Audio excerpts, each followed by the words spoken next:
I have said and admitted that there was a theft at the farm, and I reported that to a general of the South African police, who later informed me that he's also reported it to another general of the South African police. That matter obviously is under processing within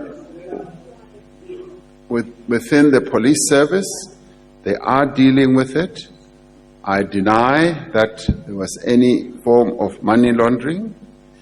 I have said, and I've said it more publicly, that it was proceeds of sale of game.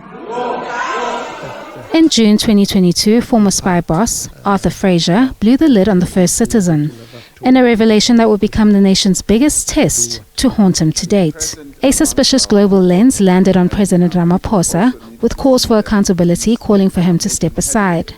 The incident, which dominated headlines, became the subject of investigations through core institutions in the country, as well as a probe by the Section 89 independent panel set up by Parliament. The panel was the first to answer the question of a possible ethical violation by the President. The report made adverse findings that the President may have a case to answer.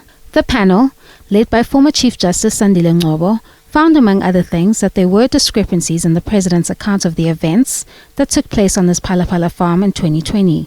Parliament would later vote against its adoption, but before that, a media briefing was called where it was believed that the President would throw in the towel in an imminent announcement, until his spokesperson emerged, pouring cold water on the growing rumors of a resignation.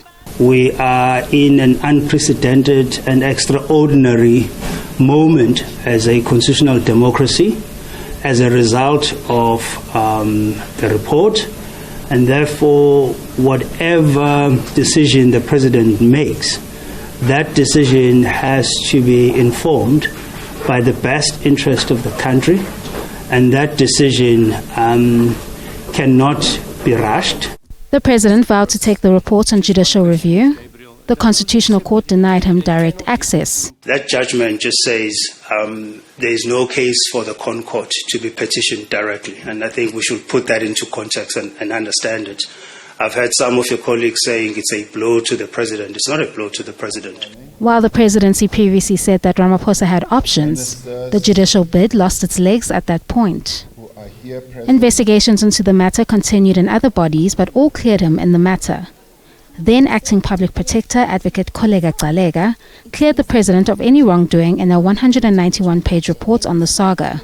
The Chapter 9 institution found no merit in the allegation that Ramaphosa's financial interests in game and cattle farming at the Limpopo farm exposed him to conflict of interest between his official duties and private interests. She did, however, finger General Wally Roeder, the President's security head, for acting improperly by investigating the housebreaking at the farm without a registered case docket.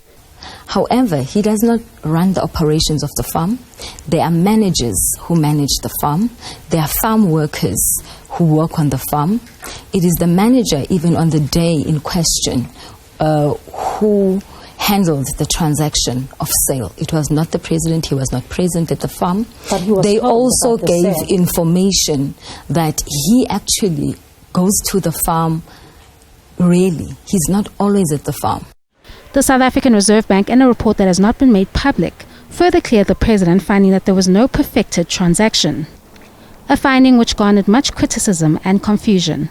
So, of course, had we been able to access the report, we would have been able to figure out what the interactions were with the person who originally brought the money into the country. Because if the Reserve Bank is to reach a conclusion that this transaction is still subject to particular conditions, well, those conditions must have been conditions agreed to between the buyer and the seller. So it would be impossible to imagine that they only engaged with the farm or the President's version of the story and did not corroborate that with the person who was a counterparty to the transaction. However, as the path to exoneration continued for the President, it appeared a crime had taken place and suspects would be held accountable. Froliana and David Joseph, as well as the alleged mastermind behind the robbery, Imanuela David, were nabbed.